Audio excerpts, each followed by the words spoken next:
Message de Philippe Christori, évêque de Chartres, en ce vendredi 12 septembre 2025.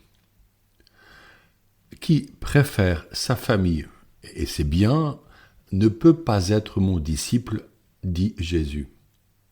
Jésus dit encore, si quelqu'un veut venir à ma suite, qu'il renonce à lui-même, qu'il prenne sa croix chaque jour et qu'il me suive.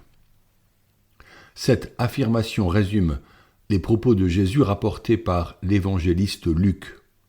Elle pose des questions presque insolubles. Comment devient-on disciple de Jésus ? Quelles sont les obligations du disciple vis-à-vis de son maître ? Peut-on perdre son statut de disciple ? Jusqu'où faut-il aller pour être son disciple ? Le pape François nous enseignait que tout baptisé est devenu par son baptême disciple missionnaire. Il est clair qu'il déclarait que le baptisé est ipso facto un disciple de Jésus-Christ.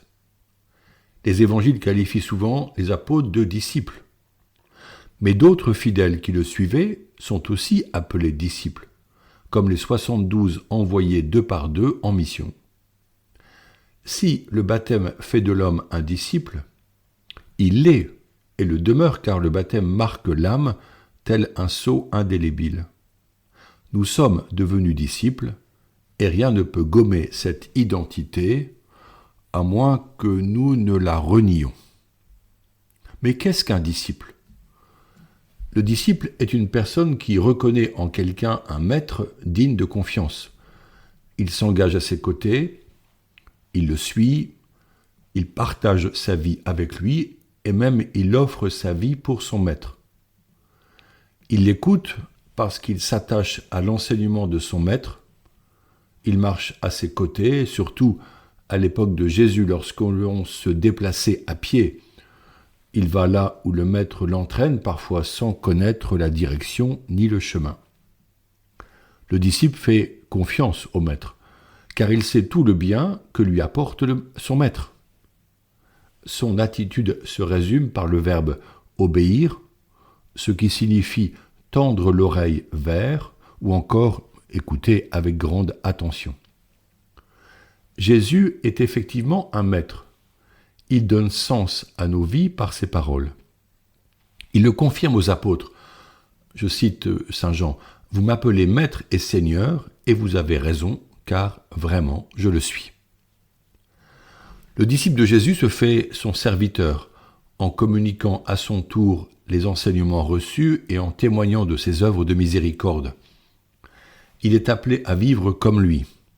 C'est ainsi que Jésus, après avoir lavé les pieds des apôtres le soir de la Sainte Seine, leur dit de le faire à leur tour. Or, ce geste du lavement des pieds était à son époque celui de l'esclave envers son maître, ou toute personne importante comme un visiteur. Le disciple est appelé à l'humilité et à l'abaissement pour se faire proche des petits. Jésus disait, le disciple n'est pas au-dessus de son maître. Ainsi, tout chrétien, a fortiori tout clerc, doit s'abaisser pour servir ses frères et sœurs, pour se placer en dessous d'eux afin de leur désigner celui qui est le seul véritable maître, Jésus-Christ. La vie de disciple à la suite de Jésus comme maître implique renoncement et pauvreté. Jésus disait que le Fils de l'homme n'a pas d'endroit où reposer la tête. Cela dit la précarité matérielle du vrai disciple qui partage la vie matérielle de son maître. Dans un passé proche, les missionnaires partaient sans rien emporter, ou presque. Ils avaient quelques biens spirituels comme la Bible et des livres de catéchisme pour les donner, quelques habits pour être vêtus et bien peu d'argent pour survivre. Ils savaient que beaucoup perdraient leur vie à cause des maladies comme la fièvre jaune ou la malaria, mais ils espéraient survivre pour faire un peu de bien. Et s'il leur était donné le bonheur de revenir un jour dans leur famille, ils rentraient les poches vides, ayant tout offert aux populations rencontrées. Ils étaient témoins de l'Évangile en vivant comme Jésus.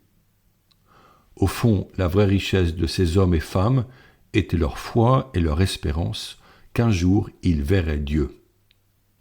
Mourir jeune était le lot commun de la majorité des missionnaires, mais ils avaient la certitude que le don de leur vie leur ouvrait la porte du ciel. Jésus ne promet pas une vie tranquille et confortable à ceux qui le suivent. Nous aussi, clercs comme laïcs, sommes bien des disciples, et la voie de la pauvreté, d'âme pauvreté pour reprendre l'expression de saint François d'Assise, doit être la nôtre, même si elle est exigeante. Revenons au texte de Luc, qui dit que celui qui préfère son conjoint, ses enfants et ses biens, ne peut pas être le disciple de Jésus. Nous pouvons considérer le pronom possessif « mon » dans l'expression « ne peut pas être mon disciple ». Si nous sommes disciples par notre baptême, pour être en vérité les disciples de Jésus, nous avons à choisir entre servir le monde et ses biens ou nous détacher du monde et de ses biens. Dans ce récit de l'évangile de Luc apparaissent 3 conditions de la vie du disciple exprimées par la forme négative.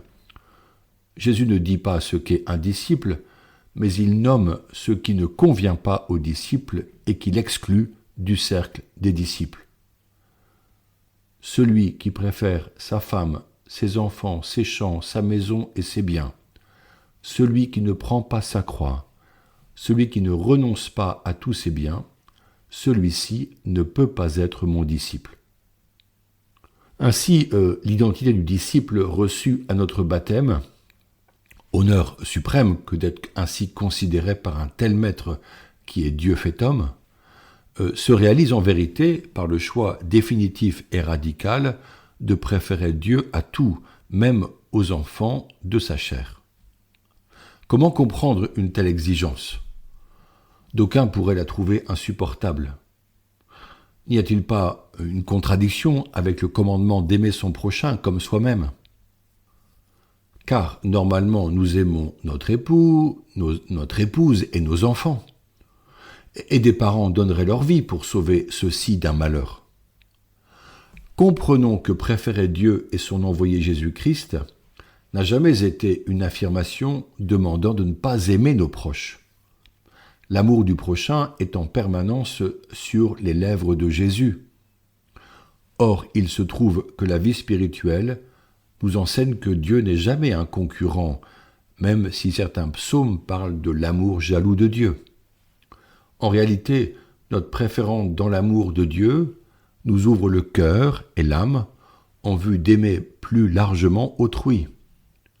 Pour aimer vraiment d'un amour d'agapé, c'est-à-dire un amour parfait et altruiste, le disciple a besoin de se laisser remplir par l'amour divin sans compromis.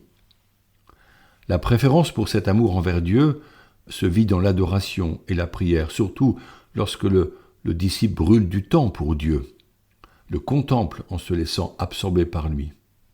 Au fond, pour qui commence à connaître Dieu et à entrer dans une vraie vie spirituelle, la préférence pour Dieu devient peu à peu une priorité. Marie de Béthanie avait choisi de demeurer aux pieds du Maître, tandis que Marthe, certes généreuse, se souciait de satisfaire la faim des hommes. Pour Jésus, Marie a choisi la meilleure part, Dieu servit en premier. Avec la méditation des Saintes Écritures, peu à peu le disciple met le Christ au cœur de sa vie. Celui-ci devient comme le bon rocher sur lequel tout repose, et le chrétien reconnaît cette force intérieure qui éclaircit son juste chemin. Avec Jésus, notre identité de disciple se fait amitié. Jésus propose cette amitié. Je le cite, « Je vous appelle mes amis, car tout ce que j'ai entendu de mon Père, je vous l'ai fait connaître. » Être un authentique disciple permet d'entrer en amitié avec celui qui a tout fait, qui a créé les mondes. Pourquoi, en tant que disciples, pouvons-nous lui faire confiance ? En réalité, dans les évangiles, nous voyons l'amour que Jésus manifeste pour ceux qui le suivent avec foi. Lui-même, par sa personne, fait entrer chacun dans cette confiance. Il est celui qu'il dit être par ses paroles bouleversantes. Je le cite encore, Venez à moi, vous tous qui peinez sous le poids du fardeau, et moi je vous procurerai le repos. Prenez sur vous mon joug, devenez mes disciples, car je suis doux et humble de cœur, et vous trouverez le repos pour mon âme. Oui, mon joug est facile à porter et mon fardeau léger. » Fin de citation. C'est là le chemin, il s'agit de demeurer avec lui et en lui. En étant disciples et missionnaires, nous témoignons du royaume de Dieu. Ce royaume n'est pas de ce monde. Cependant, en Jésus, le royaume s'est approché de nous. Et nous vivons dès à présent les arts du bonheur éternel qui nous est promis. Là où nous sommes, dans le temps où nous vivons, quels que soient les troubles et les difficultés, nous transmettons peu à peu la foi qui nous habite. Soyons-en les témoins en manifestant que le Maître est Jésus de Nazareth. Prions pour la conversion de ceux et celles qui ne le connaissent pas encore. Notre Père qui es aux cieux, que ton nom soit sanctifié, que ton règne vienne, que ta volonté soit faite sur la terre comme au ciel. Donne-nous aujourd'hui notre pain de ce jour. Pardonne-nous nos offenses comme nous pardonnons aussi à ceux qui nous ont offensés. Et ne nous laisse pas entrer en tentation, mais délivre-nous du mal. Amen. Bonne journée à tous.